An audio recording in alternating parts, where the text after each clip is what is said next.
Editora Frater apresenta Raul Teixeira em Sexualidade numa Visão Espírita. Raul, o que você pode dizer sobre os métodos contraceptivos cirúrgicos nos organismos masculino e feminino? Todo processo em que haja uma ingerência tecnológica, cirúrgica no organismo humano determina alguma consequência para o indivíduo. Toda invasão que se opere, que se processe no organismo humano tem que ter uma finalidade como qualquer outra cirurgia. Em O Livro dos Espíritos, as entidades do bem, diante da pergunta de Kardec a respeito das incisões que são feitas nos corpos dos seres humanos e dos animais, com o fim de obstaculizar a reprodução, os espíritos perguntam qual é o sentido dessa intervenção. Se não houver nenhum motivo sério, grave, logicamente que deverá ser evitado. Mas a medicina na Terra corresponde às mãos de Deus junto à sociedade humana. A medicina bem orientada, bem estruturada, responsável, certamente reproduzirá a vontade do Criador junto à sua criatura. Todo médico tem o sentido de ética de saber quando e por que recomendar aos seus pacientes a laqueadura, a vasectomia, nos casos em que isso seja necessário. Daí, nem tanto ao mar, nem tanto à terra, nem liberar totalmente essas intervenções e nem tentar proibi-las, porque para tudo deve haver um sentido ético, com consequências morais indispensáveis. Quais as consequências biopsíquicas durante a etapa reencarnatória e após a desencarnação advindas da cirurgia de mudança de sexo? Nós vivemos na Terra sob o regime da responsabilidade individual. Embora saibamos que toda intervenção que se opere sobre o corpo, se não houver um sentido ético, justo, determinará consequências muitas vezes nefastas para o ser espiritual. Obviamente que a divindade tem lentes muito próprias, um olhar muito específico para as criaturas transexuais que desejem fazer alterações na sua morfologia genital. A partir disso, cabe nos permitir que a providência divina analise cada caso, independentemente das análises que já tenham sido feitas pela ética médica, uma vez que nenhum médico realiza essa intervenção sem um sentido que ele analise e verifique que tenha razão de ser. Obviamente que respeitamos o livre-arbítrio de todas as criaturas, transexuais ou não, que decidam fazer essas cirurgias. Se a medicina chegou a esse ponto, elas são possíveis, elas são passíveis de acontecer. Nada obstante, todas as vezes em que incorrermos em determinados tipos de cirurgias, em determinadas buscas para modificar o nosso corpo, sem que para isso haja um sentido positivo, de acordo com as leis de Deus, todos teremos que herdar as consequências nefastas de tal atitude. Pode haver prejuízo na atividade mediúnica ou na aplicação de passes se o trabalhador mantiver relações sexuais nas horas que precedem o início do trabalho ou na noite anterior? É uma questão de grande relatividade, que não se pode absolutizar. Obviamente, para realizar um trabalho qualquer, nos preparamos antes, descansamos, repousamos, até para o nosso trabalho profissional. Não se justificaria para um médium, para um tarefeiro do bem, que antes dos seus trabalhos de mediunidade, em que a mente estará envolvida com o mundo dos espíritos, em que ele precisará estar tranquilo em sua intimidade para captar essas frequências mais altas, para entrar em boas sintonias, que ele apele para uma vivência libidinosa, que provoca a excitação de sua mente, que o retira desse tipo de sintonia mais fina com o mundo espiritual superior. Então é uma questão de bom senso.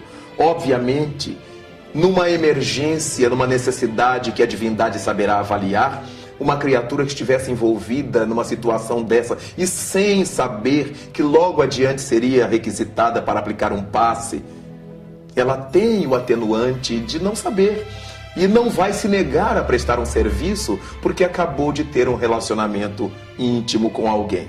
Nada obstante, se esse trabalho já é definitivo e definido, se já existe a consciência de que naquele dia e naquele horário estaremos atendendo ao trabalho da mediunidade ou dos passes, obviamente não nos custa fazer essa ligeira dieta, esse pequeno regime e aguardar para depois darmos vazão às nossas necessidades ou desejos de ordem sexual.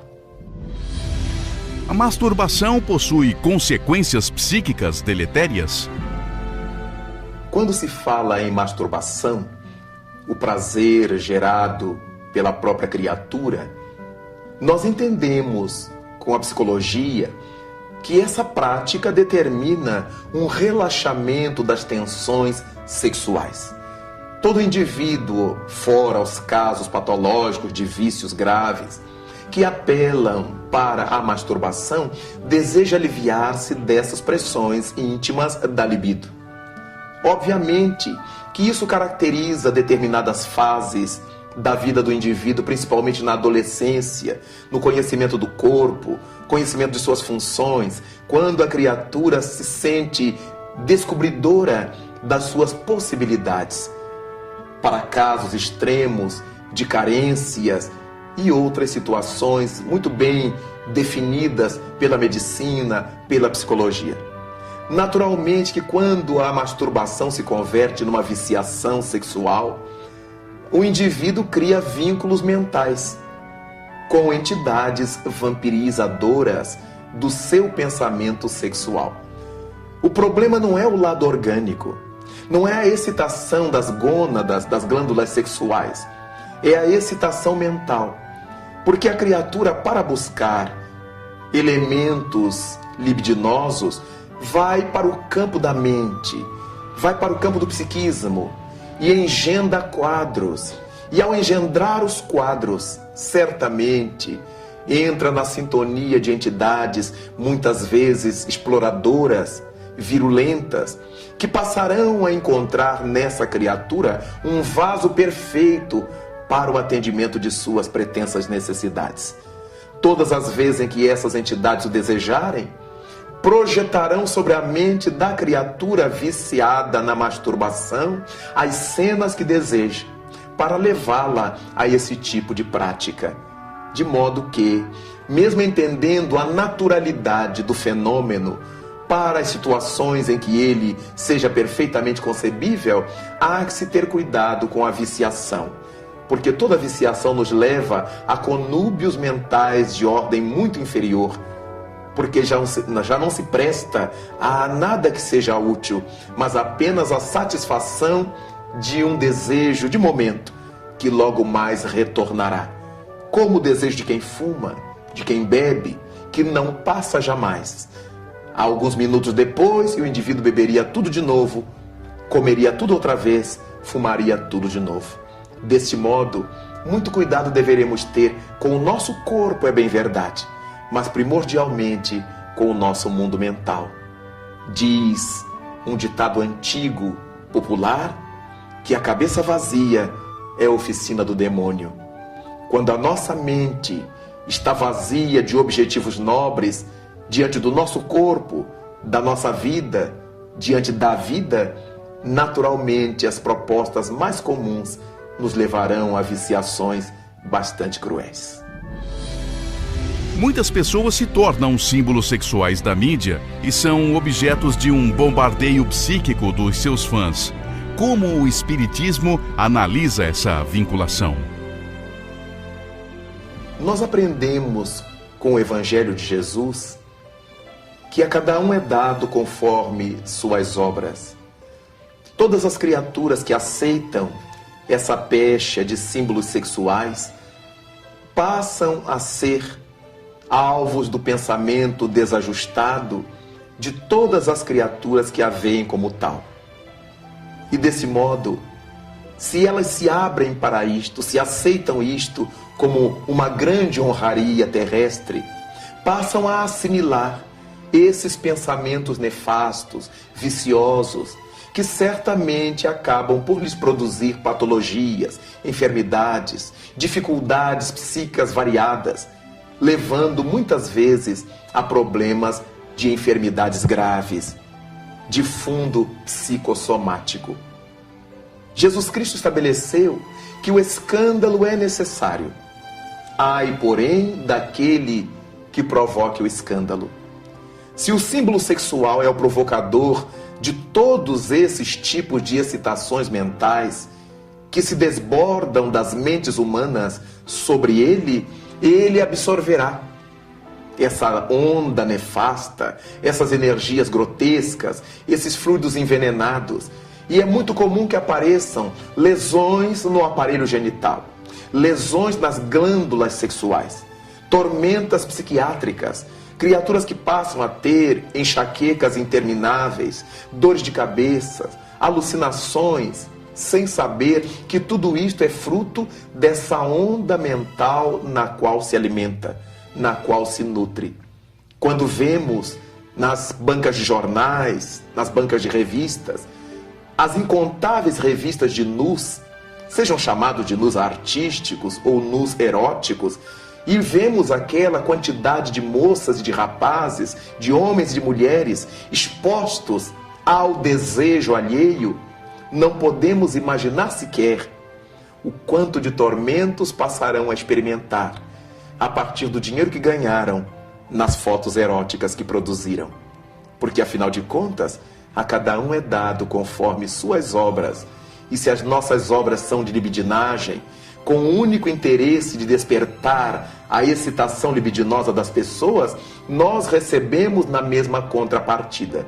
Porque a toda ação corresponde a uma reação de mesmíssima intensidade, mas de sentido oposto, como o bumerangue.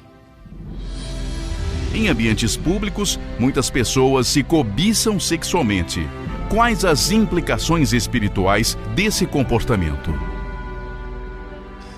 Todas as vezes que estabelecemos um contato sexual com alguém, seja de que ordem for, um contato físico, um contato mental, através do olhar, cheiro, qualquer reação que tenhamos ou que provoquemos uns sobre os outros na área da libido, na área da sexualidade, obviamente fechamos um circuito de forças com essas criaturas. Não foi à toa que Jesus Cristo estabeleceu que quando um homem olhasse com uma mulher com ideias lascivas, ele já teria adulterado com ela. Certamente que nos dias de hoje Jesus Cristo diria que também toda mulher que olhasse para um homem com a mesma intenção já teria abusado dele. Isso não significa dizer que a pessoa olhada, se não estiver participando, seja cúmplice da adulteração. Mas, se ela se tornar cúmplice da adulteração, um carregará em si o produto psíquico do outro. Eu carregarei energias do outro, ao qual cobiço em mim, e o outro que também me cobiça levará em si as minhas energias, meus fluidos. Por isto o indivíduo fica na mente do outro. Quando pensamos libidinosamente, nos advém a imagem daquela criatura, até que consumemos o ato com ela. A sua imagem vai provocando em nós aquele tipo de tormentos, de excitação e de desejo de busca, até que consumemos o ato. Em muitos casos, quando essas criaturas-alvo estão fora do nosso alcance, São elementos das mídias, são artistas, são cantores, são desportistas, ou seja lá quem for que esteja fisicamente distante de nós, trataremos na tormenta que nos alcança de buscar aquele tipo de realização com outras pessoas. O que será utilizar outras pessoas como vasos dos nossos desejos que alimentamos com as pessoas das mídias. Daí, todo cuidado deverá ser pouco quando estejamos desejando alguém, desejos sem responsabilidade. É diferente de quando alguém olha outro alguém, deseja formar um par com essa criatura, assumir responsabilidades com essa criatura e a partir daí admitir uma vida em comum debaixo da maturidade que a relação espera existir. Mas se for apenas essa aventura do cotidiano, nós corremos riscos muito grandes, porque não sabemos a que tipo de entidade se acha vinculada a outra pessoa. Se ela é mais ou menos sexual do que nós, se ela é muito mais ou muito menos excitada ou excitável do que nós, e de repente entramos num contexto biopsíquico de graves consequências a partir de um enamoramento de momento, num elevador, num bar, numa cena qualquer da vida onde estejamos. Não se trata de apavorar as criaturas, de dizer que ninguém pode ter desejo sobre alguém, mas se trata de dizer que a nossa mente é poderosa, mas as mentes alheias também. Sonhos eróticos são indícios de transtorno sexual? Nem sempre os sonhos eróticos são indícios de transtornos de ordem sexual. Toda criatura humana vive fantasias eróticas em determinadas fases da vida ou durante toda a sua vida. O problema grande não é este. A questão é quando nós alimentamos de tal modo essas fantasias que passamos a ter sonhos eróticos com aquelas pessoas que cobiçamos no nosso cotidiano. Colega de trabalho, colega do clube, uma pessoa da família, esposas de outras pessoas, maridos de outras pessoas. E graças a esse poder da mente, nós passamos a ter sonhos freudianos. Sonhar com essas pessoas como se de fato elas estivessem tendo uma relação de intimidade conosco. O sonho vai se tornando agradável ou profundamente perturbador. Juramos que sonhamos com aquelas pessoas, quando muitas vezes entidades perversas se fazem mostrar com a expressão daquelas pessoas, para nos vincular cada vez mais a elas. Daí decorrem tantos crimes, tantos problemas graves na relação social e em função disto. E isso é tão antigo na humanidade que Santo Agostinho, do século II, já foi partidário de uma tese que era a tese dos espíritos íncubos e dos espíritos súcubos. Acreditava-se que os espíritos íncubos fossem demônios masculinos que durante as noites, durante os sonhos, viessem perturbar as mulheres humanas e manter relações íntimas com elas. Enquanto que os demônios súcubos eram demônios femininos que viriam durante os sonhos perturbar os homens, mantendo contatos sexuais com eles. Esses íncubos e súcubos não passam de seres espirituais, que se valem da nutrição que oferecemos ao pensamento, as fantasias que alimentamos no cotidiano, para nos excitar, perturbar a nossa oportunidade de relaxamento pelo sono, de descanso pelo sono.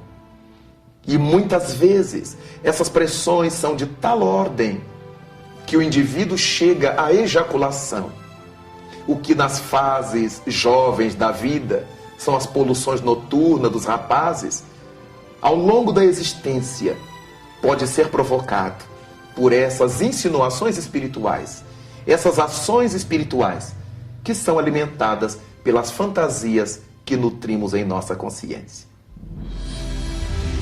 Diante das graves dores morais que os abusos sexuais causam, como proceder a mulher que, sendo vítima de um estupro, acaba engravidando? Não há dúvida de que toda gravidez decorrente de um estupro, como todo estupro que não cause gravidez, é uma violência tremenda que se comete contra uma criatura. Dentro das leis de reencarnação, nós sabemos que essa mulher que sofre um estupro dessa natureza carrega em si energias tais que foram capazes de acionar a libido, a perturbação daquela criatura que se viu por ela atraída de uma maneira ou de outra. No entanto, uma vez que tenha engravidado, importante é não matar. Jamais tisnar as próprias mãos com o sangue do seu próprio filho, justificando a violência sexual, justificando o estupro. Por mais terrível que tenha sido o estuprador, deixou a mulher viver. E ela que se sente superior a ele, não deverá se dar o desplante de matar seu próprio filho. Se essa criança incomodá-la, deixe no hospital. Entregue a outras mãos, mas não a mate. Porque quando matamos alguém, nos tornamos devedor desse alguém e devedor das leis morais da vida. Nos fazemos assassinos, porque desde o momento da concepção, segundo a visão do Espiritismo, já existe vinculado aquele corpinho ao embrião que se forja um espírito imortal. E quando lhe matamos o corpo, lhe frustramos a possibilidade de renascer e interrompemos um caminho que Deus permitiu fosse traçado. Toda mulher violentada, agredida sexualmente a ponto de engravidar, tem o direito de ficar triste, de perturbar-se, mas não de matar. Buscar socorro na medicina, na psicologia, apoio na religião, nos amigos, para atravessar os 9 meses da gestação conturbada, mas não matar jamais. Porque quando a mulher permite que matem seus filhos no seu próprio ventre, não se pode esperar nada mais da sua consciência. O ventre feminino é o lugar onde os filhos deveriam ter respaldo, fruto de uma relação tranquila ou consequência de um estupro. É nosso filho. Depois que nascer, então, definamos o que queremos fazer com ele, mas nunca matemos. É este um dos mandamentos captados por Moisés do plano superior do mundo dos espíritos: o não matarás. Não há nenhuma justificativa. Matar mulher, jamais. Tenha seu filho. Muitas vezes, quando ele chorar, quando você olhá-lo frontalmente, quando sentir nos seus braços o corpinho frágil, não terá coragem de dá-lo, muito menos de matá-lo. Experimente e seja feliz. A preferência dos pais por um sexo específico para o filho pode efetivamente produzir alguma interferência no ser que foi concebido? É uma questão de muita relatividade. O espírito reencarnante naturalmente registra a recepção de que é alvo por parte dos pais. É muito natural que pai ou mãe, ou ambos, digam entre si ou digam para os amigos: ah, nós gostaríamos que viesse uma menina, gostaríamos que fosse um menino. Isso é perfeitamente cabível. Mas ao mesmo tempo esses pais receberão com bonomia o filho que vier.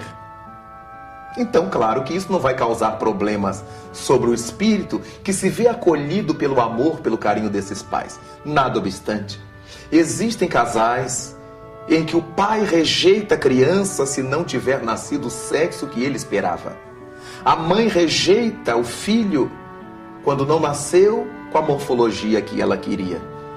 Há mães que queriam meninas e passam a enfeitar seus meninos como meninas até determinada idade, criando-lhes no psiquismo, na psicologia, graves conflitos. Daí então, essas situações causarão problemas no desenvolvimento da criança.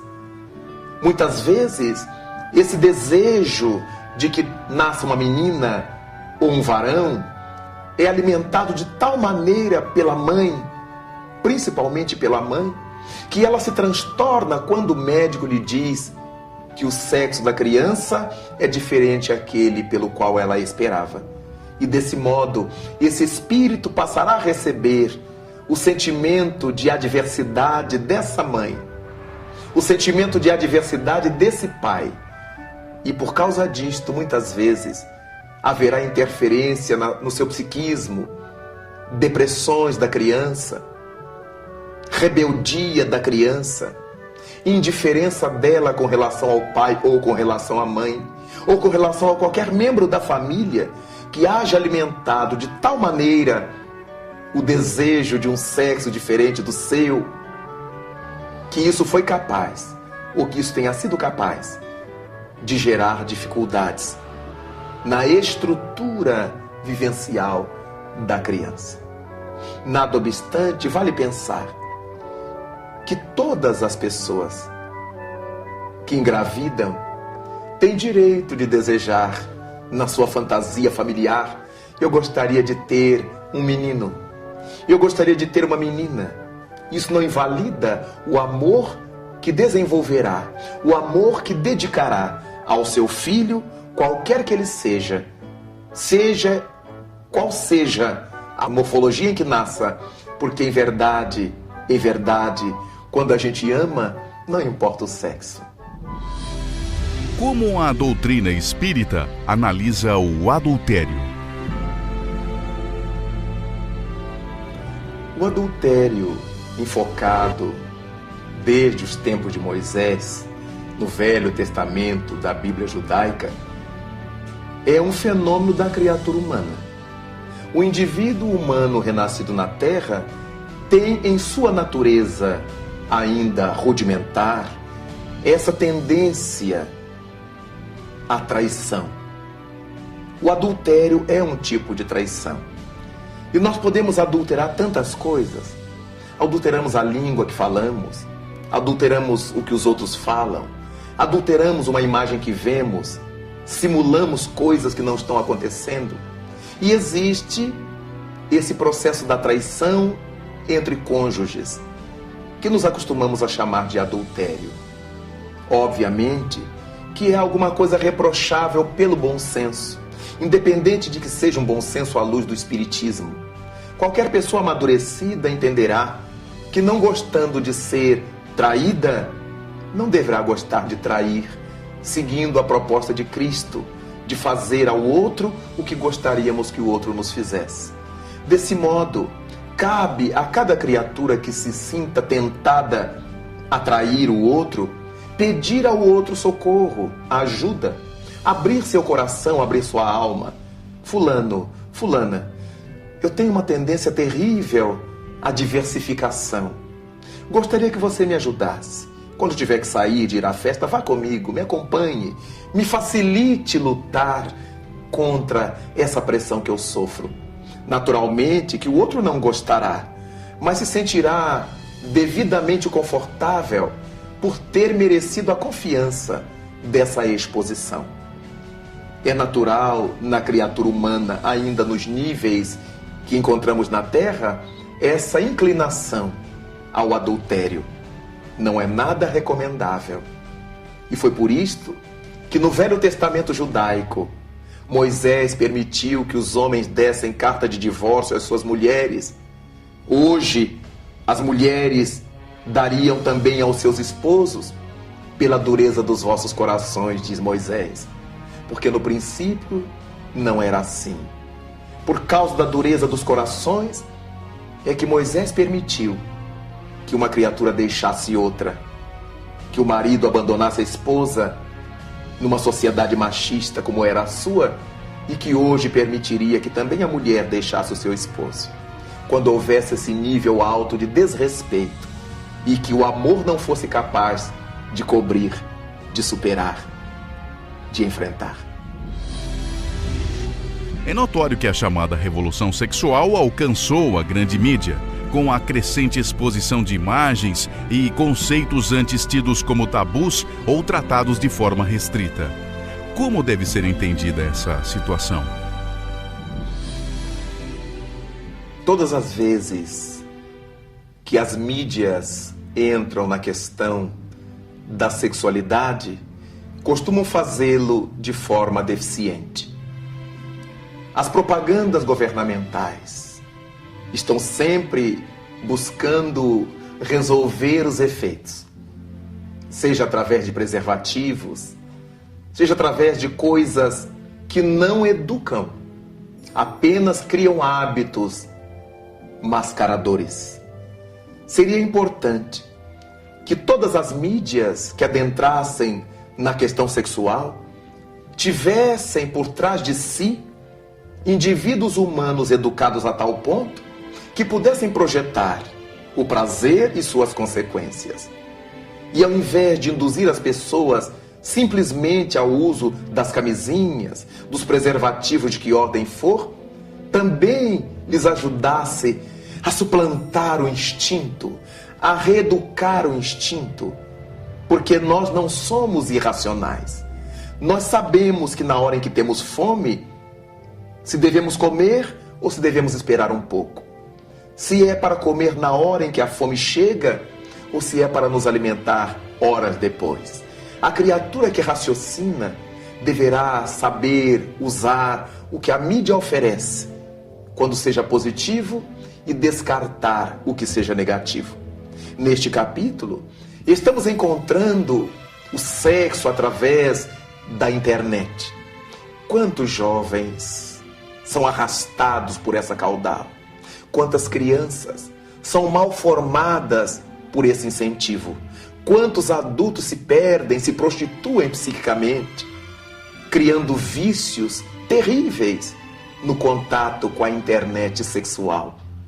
Afinal de contas, a tecnologia está na Terra para nos ajudar a viver melhor e não a nos atormentar mais.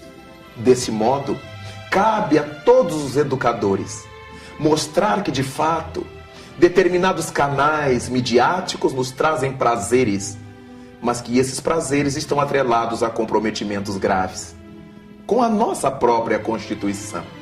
Não é que Deus nos vai castigar, não é que os espíritos nos vão molestar, é que nós não nos sentiremos felizes, porque ao criarmos vícios, teremos a necessidade de satisfazê-los a cada hora, a cada momento, como quem joga, como quem fuma, como quem bebe alcoólicos, como quem usa drogas fortes. Será mais difícil o controle. Na sexualidade, as coisas não se passam diferente. E isso também se dará. O vício, a tormenta, que vai induzindo o indivíduo cada vez mais a afundar-se nesse charco do que poderíamos chamar de imoralidade, quando usamos as nossas forças divinas, que são as forças sexuais, para nos perder, para nos atormentar e atormentar os outros. O cônjuge que se encontra ao lado de um parceiro com disfunção ou transtorno sexual está resgatando compromissos do passado? Diante da impossibilidade de seu parceiro satisfazê-lo plenamente, como deve comportar-se? Indubitavelmente, quando nos unimos a um cônjuge que apresente qualquer distonia de ordem sexual, ele e nós estamos em processo de resgate. Estamos diante do nosso karma negativo. Nós ambos necessitamos desse processo reeducador para encontrarmos a felicidade buscada mais cedo ou mais tarde. Desse modo, é importante que tenhamos em mente a necessidade de ajudar ao outro, medicamente, psicologicamente, estruturalmente, sem nenhum desejo de atraiçoá-lo, sem admitir que temos que nos satisfazer apesar de qualquer circunstância. Até porque cada criatura humana tem um nível de satisfação sexual diferente da outra. Não existe um padrão de satisfação sexual. Há pessoas que estão satisfeitas sexualmente com o olhar do outro, com o carinho do outro, com o toque físico do outro. Há outras que ficam satisfeitas sexualmente com a relação de intimidade, com a relação genital, com o seu ser querido. Mas há outros que se dizem satisfeitos sexualmente se puderem ter um relacionamento de intimidade com um grupo de pessoas, com homens e com mulheres. Então, em cada indivíduo percebe-se que o nível de atendimento sexual, de satisfação sexual, está bastante diferente do que se encontra em outras pessoas. Então isso é de uma grande relatividade. Quando nos unimos a alguém por amor, e esse alguém apresenta-se incapaz de nos satisfazer aquilo que desejamos, o respeito diante da visão de Deus deve nos fazer seguir ao seu lado, apoiando-o, sem frustrá-lo e sem frustrar-nos, reeducando a nossa libido, reeducando a nossa sexualidade, em nome do amor que sabe renunciar. Naturalmente que vivemos num mundo como o nosso, de provas e expiações, e que certamente a criatura humana terá que dar conta desses compromissos quando ela não consiga respeitar o tálamo conjugal, respeitar o cônjuge comprometido com problemas de saúde sexual. Cada qual vai responder por si, e a divindade analisará por meio de suas leis aqueles que já teriam condições de se suplantar e não o fizeram, e não o conseguiram, e aqueles que não tinham condições e se deixaram arrastar pelo rio das vicissitudes na sexualidade. Será sempre importante que quando o nosso cônjuge apresente disfunções, o respeitemos. Até quando pudermos estar liberados desse compromisso para assumirmos novos compromissos, realmente sob o signo da felicidade.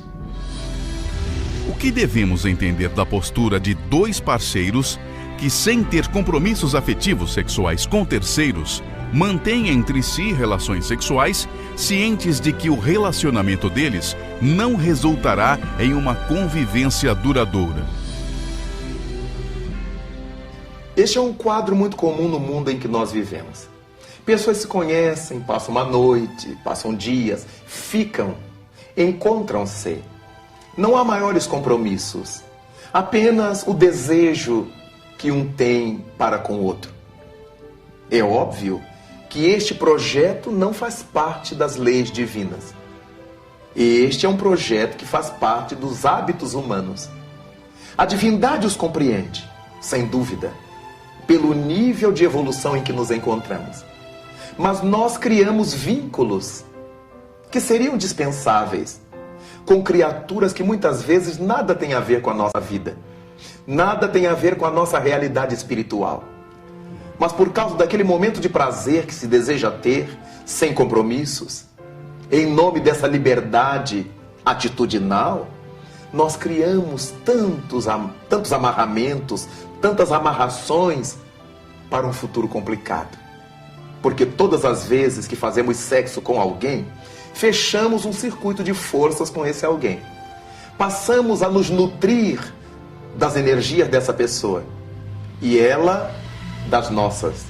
E é por causa disso que antes que queiramos fazer um sexo sem qualquer compromisso, analisemos bem se seremos capazes de depois suportar as consequências desse relacionamento, que verdadeiramente não sabemos quais serão, porque não podemos jamais imaginar as consequências de nossas atitudes sobre a mente do outro com quem nos relacionamos.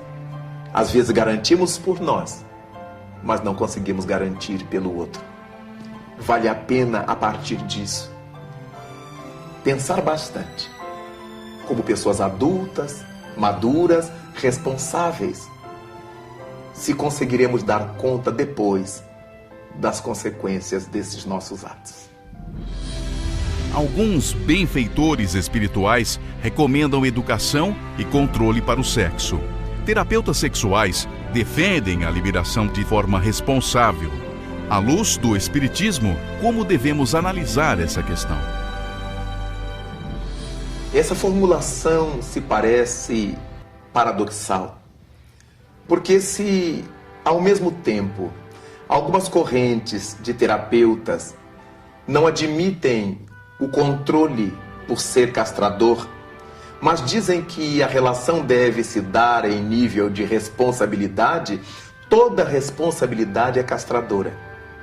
Toda responsabilidade já me diz que eu não devo fazer o que eu quero, devo fazer o que deva. Então, é apenas uma questão de ponto de vista, mas estamos falando a mesma coisa. Quando os espíritos falam de controle, é de responsabilidade. Nós poderemos viver as experiências sexuais com quem nós quisermos e que quiserem fazê-la conosco. Mas teremos que ser responsabilizados por esse relacionamento. Mesmo quando há pessoas irresponsáveis que fazem o sexo e fogem, elas nem por isso deixam de ser responsabilizadas pelo que fizeram. O temperamento, o comportamento foi de grande irresponsabilidade, mas elas ficaram responsabilizadas, comprometidas diante da consciência cósmica que pulsa na sua própria consciência. Daí então, quando nós falamos com a linguagem dos espíritos que é necessária educação e controle, e alguns terapeutas, conforme a questão referida, se referem à responsabilidade de acordo com a boa convivência social, essa responsabilidade, para que seja de fato, tem que estar calcada no autocontrole. Todo indivíduo responsável é o indivíduo que se sabe controlar, que se sabe posicionar diante das coisas, para retirar das coisas os melhores resultados para a sua vida. O chamado sexo seguro é massivamente promovido através de campanhas de prevenção das doenças sexualmente transmissíveis, tratando da consequência e não da causa do problema. Essa é uma atitude responsável?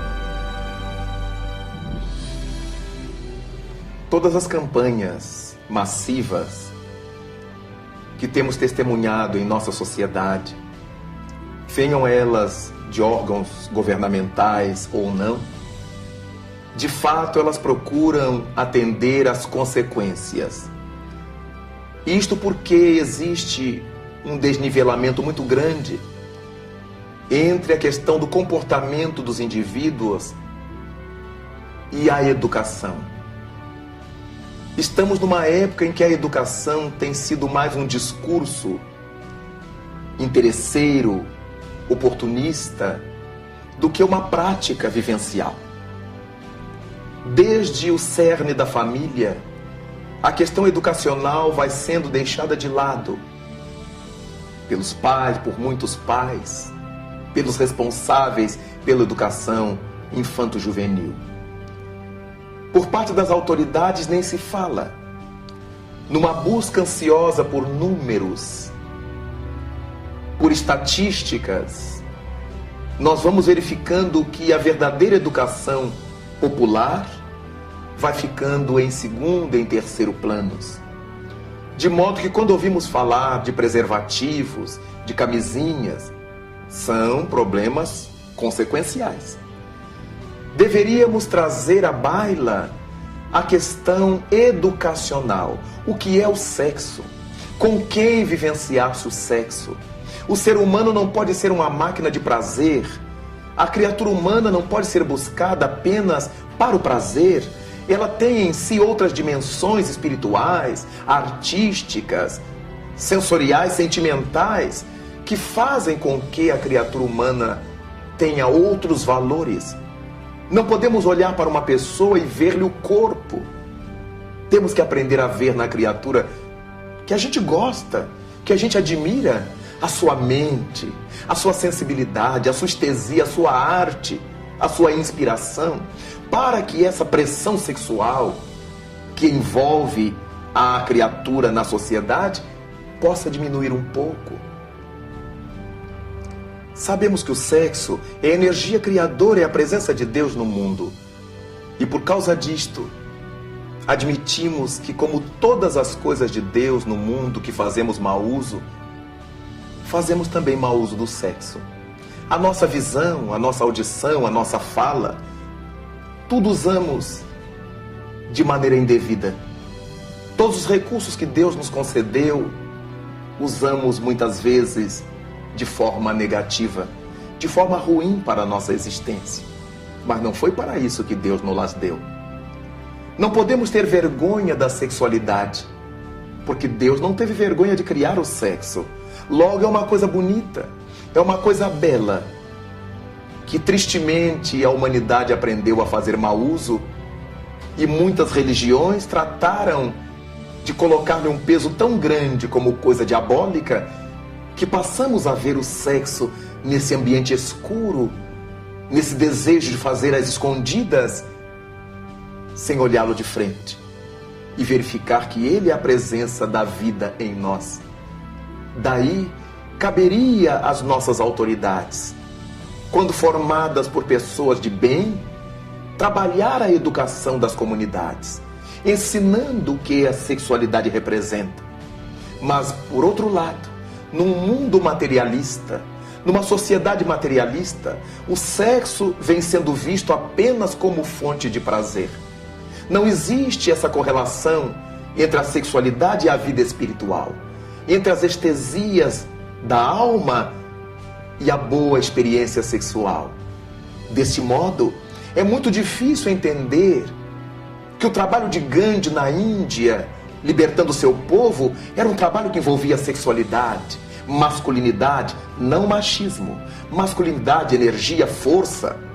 O trabalho de Madre Teresa de Calcutá na Índia é um trabalho que envolve sensualidade, sexualidade, força, feminilidade e não feminismo. Afinal de contas, é a partir dessas criaturas que tantas coisas boas foram construídas, foram erguidas, foram levantadas. Quando vemos a nossa sociedade totalmente imersa na sexualidade, totalmente mascarando as coisas formosas de Deus com nossos impulsos imediatistas da terra, é claro que isso nos causa preocupação. Mas todos nós estamos enleados nessa teia sexual. As propagandas, as músicas, a arte, todas estão permeadas pela sexualidade. Nem sempre de boa índole, nem sempre para ilustrar a alma e para fazê-la melhor.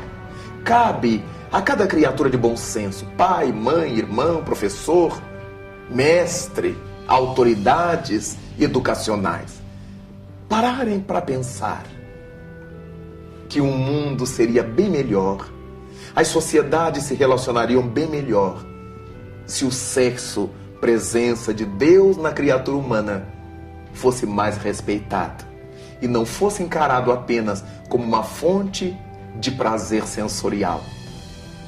É por causa disto que, quando vemos essa propaganda massiva em cima dos efeitos, em cima das consequências, sentimos muita falta de um trabalho estrutural, um trabalho de base em torno dos fundamentos da sexualidade. Tratando de sexualidade, muitas vezes nos vem à mente a questão do sexo biológico. O que devemos entender por orientação sexual? A orientação sexual é a bagagem da alma ao ligar-se ao corpo físico. Quando nós olhamos o Livro dos Espíritos, na questão 202, Allan Kardec pergunta: quando no mundo espiritual, o que prefere o espírito? Nascer como homem ou como mulher? Aí está uma questão bastante importante, uma pergunta notável. E os espíritos respondem para o codificador que pouco importa. O que importa para o espírito que vai nascer na Terra é o gênero de tarefa que ele terá que enfrentar.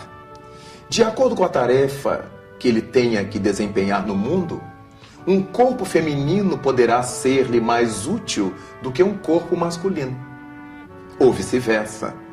Então, para o espírito, desembocar suas energias num corpo de homem ou num corpo de mulher dependerá do tipo de atividades que ele venha para realizar. Com isto, quando a criatura renasce, existem fatores familiares, educacionais, fatores internos que determinam a sua orientação sexual.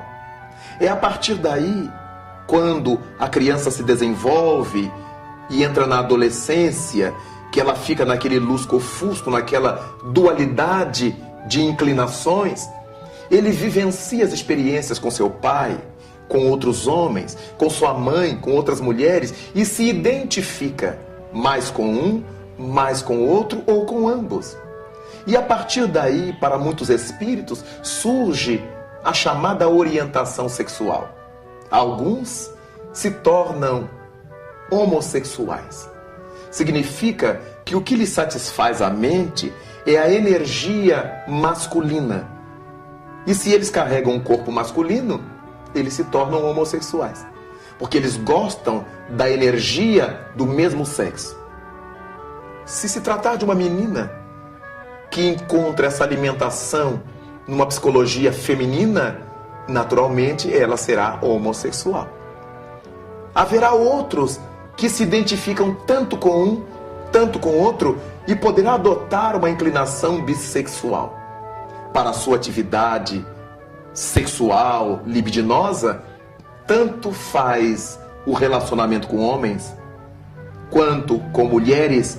Para eles o prazer, a experiência os levará ao mesmo lugar.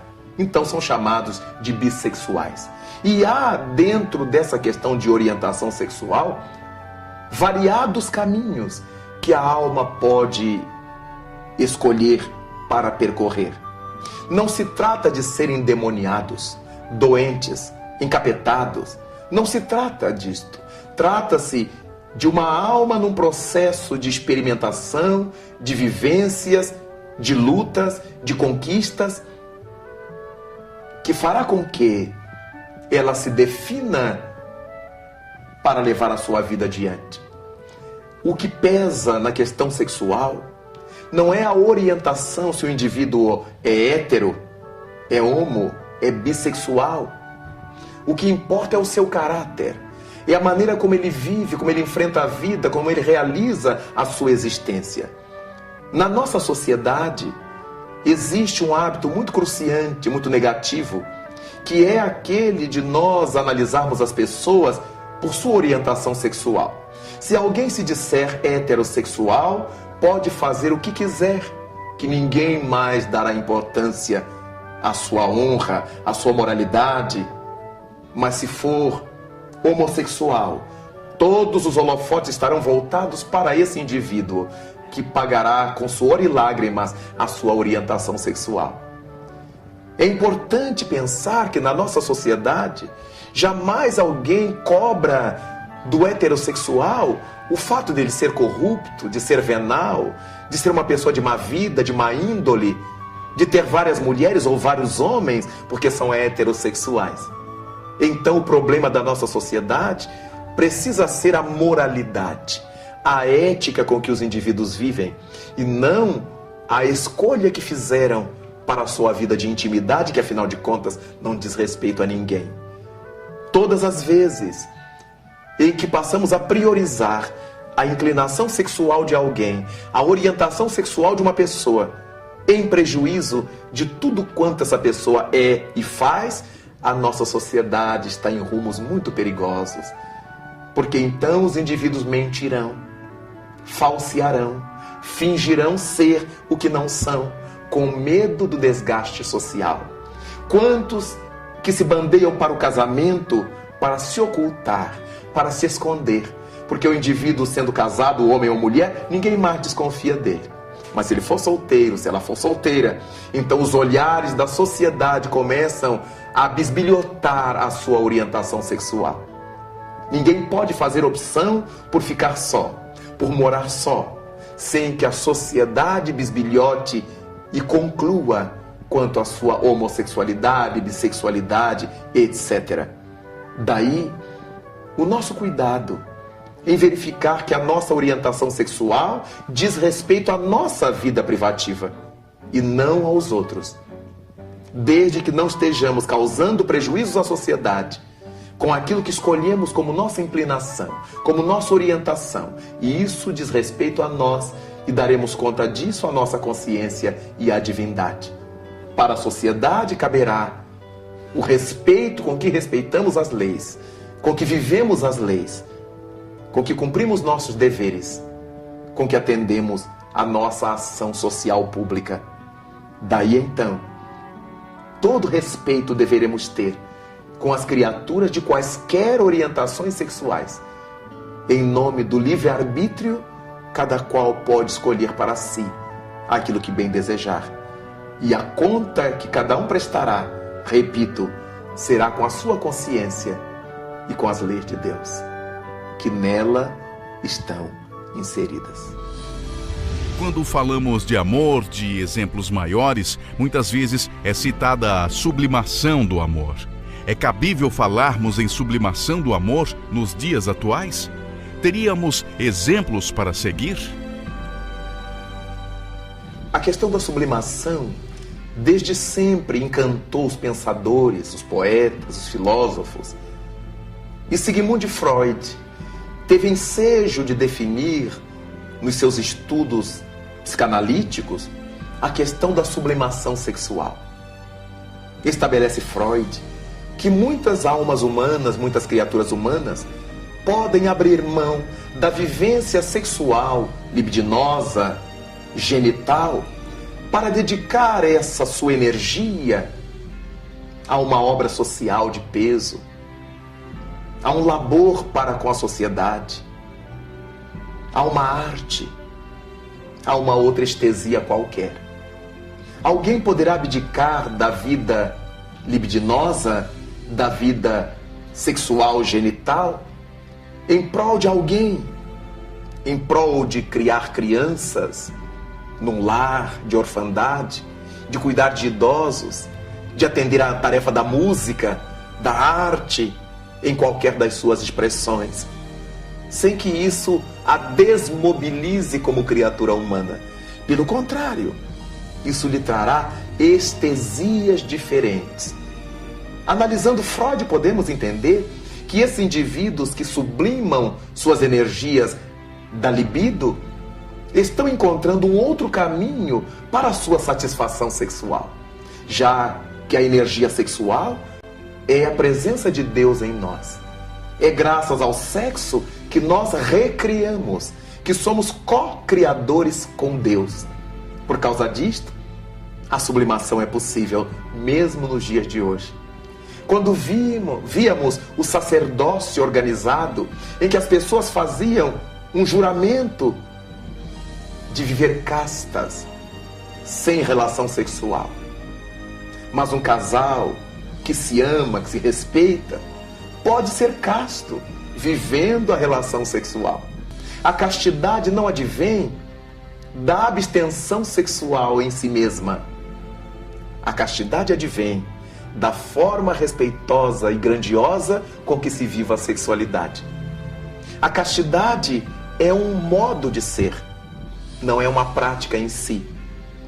Há muita gente que é casta para a sociedade, porque não se casou, porque recebeu ordens religiosas, sejam quais forem, mas tem uma vida mental libidinosa, prostituída, atormentada.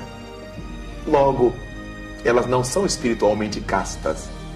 Enquanto há homens e mulheres que não abriram mão de sua relação íntima de sexualidade, mas fazem-no com tamanho amor e respeito de um para com o outro, que o seu relacionamento é casto. Mas encontramos na nossa sociedade exemplos como os de Francisco de Assis e Clara de Assis. Amavam-se profundamente, sem conotações carnais.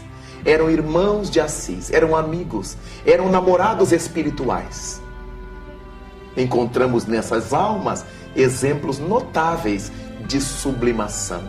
Francisco dedicou-se aos pobres de seu tempo, como Clara aos leprosos de sua época. Encontramos esse tipo de sublimação em Madre Teresa de Calcutá, em Francisco Cândido Xavier, em Divaldo Pereira Franco. Homens e mulheres que abdicaram de ter a sua própria família corporal, seus filhos da carne, para tratar dos filhos dos outros, dos pais dos outros, das famílias dos outros. Porque em verdade na terra todos somos uma só família. A sublimação da sexualidade nos faz verificar isto de modo muito mais intenso. É possível sim dedicar a nossa libido a uma causa formidável do bem. E isso não impede que os indivíduos casem-se, que os indivíduos constituam família consanguínea e possam viver dignamente a sua libido, o seu erotismo, a sua sexualidade. Porque tudo isso envolve amor. E o amor é a presença de Deus junto a nós. Segundo o evangelista, o amor é o próprio Deus.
Há 27 anos, nascia a Sociedade Espírita Fraternidade.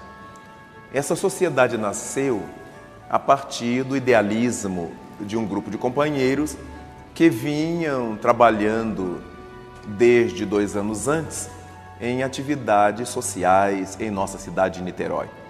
Lidamos durante 2 anos e quebrados numa localidade que à época era chamada de Favela do Gás, depois passou a ser conhecida como Aterrado São Lourenço, e iniciamos aí um trabalho social de atendimento às crianças, aquelas mulheres, aquelas famílias desses lugares. Ao longo do tempo, sentimos a necessidade de formar uma instituição que pudesse agasalhar esse trabalho. E em 1980, no dia 4 de setembro, nós formalizamos o nascimento da Sociedade Espírita Fraternidade, a nossa SEF. Com o passar do tempo, por motivos diversos, tivemos que abrir mão da localidade em que estávamos atendendo para atender em outras localidades de nossa cidade. E adquirimos a região, a terra onde hoje está plantado o Remanso Fraterno, que teve seu começo de suas atividades em 1988.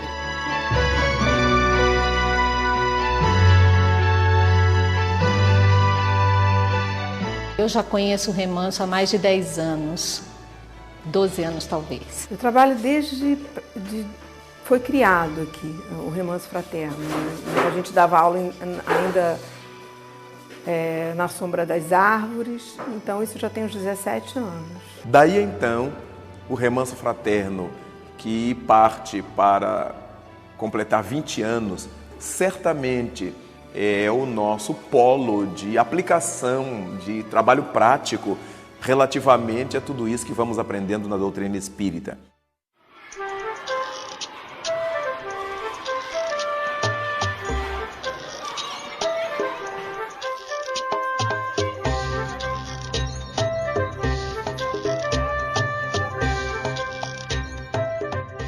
Oi, meu nome é Wesley. Esse daqui é meu amigo Felipe, minha amiga Yara. Vamos mostrar um pouco do Remanso Fraterno. Aqui nós temos muita aula de arte.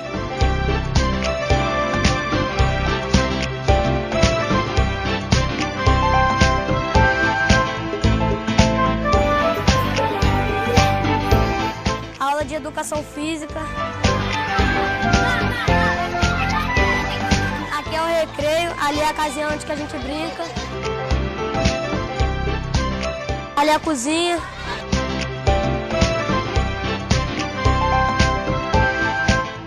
Ali é o campo onde que os meninos sempre jogam. Vamos lá.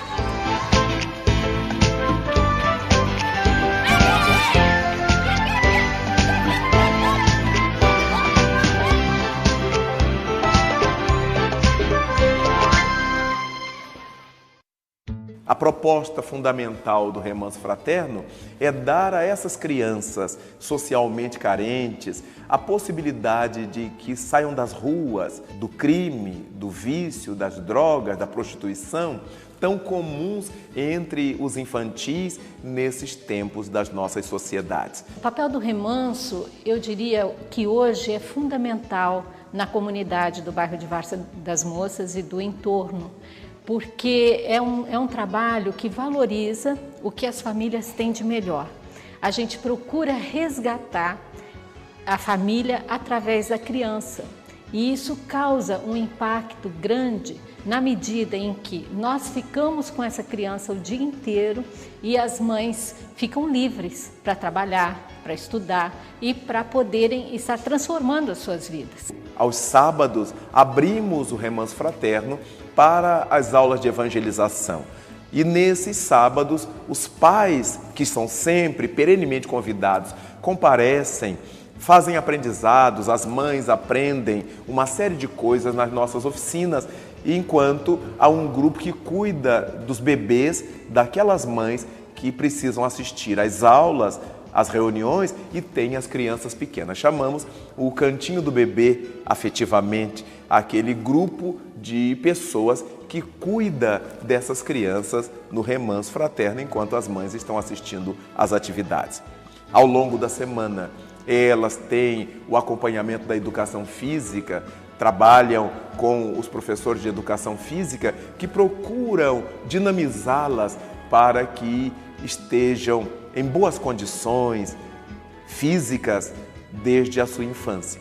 O trabalho odontológico do Remanso Fraterno faz fundamentalmente um trabalho de base, um trabalho profilático. Aplicamos nas nossas crianças o flúor à sua dentição e já batemos recorde de quase 3 anos sem que uma única criança apresentasse qualquer cárie. O trabalho médico e psicológico do Remanso Fraterno também funcionam nessa área preventiva, na área da instrução doméstica, na área da educação das famílias, para que essas famílias consigam manter minimamente esses padrões de acompanhamento da criança. Estamos cada vez mais levando para o Remanso Fraterno esses pais para que participem conosco dessa empresa de levantar as crianças no rumo de Jesus. E também os exemplos que o Remanso promove na sociedade, né, de preservação ambiental, de atitude na área de educação. As crianças, elas são admitidas a partir dos 2 anos e meio, né, e ficam até o 5º ano.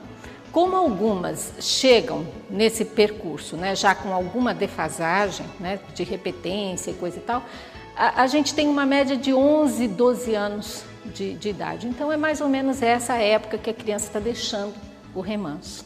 Sabemos que toda a doutrina espírita que nós estudamos, que nós aprendemos, não terá sentido se não servir para a nossa autotransformação para Jesus e, naturalmente, se não nos ajudar a ser fraternos, a trabalhar junto ao nosso semelhante.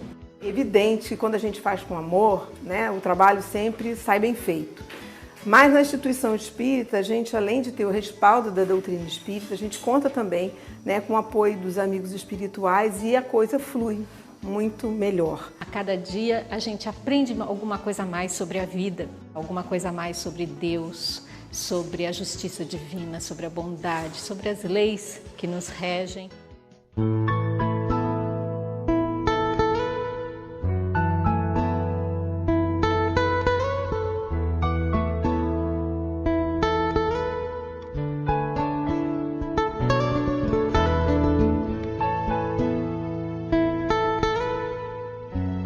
Nossa casa completa 27 anos de existência. A Sociedade Espírita Fraternidade com seus 27 anos de existência, sendo 20 só do Remanso Fraterno na estrutura com que ele se apresenta hoje, vai nos fazendo sentir as bênçãos de Jesus Cristo, o amor de Deus para com a nossa boa vontade, ainda que diminuta. Eu vejo as pessoas que trabalham aqui muito à vontade, porque todas elas são acolhidas nas suas necessidades, são ouvidas, elas se sentem muito à vontade no Remanso Fraterno. O Remanso Fraterno é, assim, uma obra de amor que reflete o nosso sentimento fraterno diante das necessidades do mundo. Se ligar no papo Uricuti que eu vou dizer, eu estudo no Remanso, papapá. Se ligar nesse papo Uricuti que eu vou falar, eu sou o Mano Pucá, eu fecho o contato.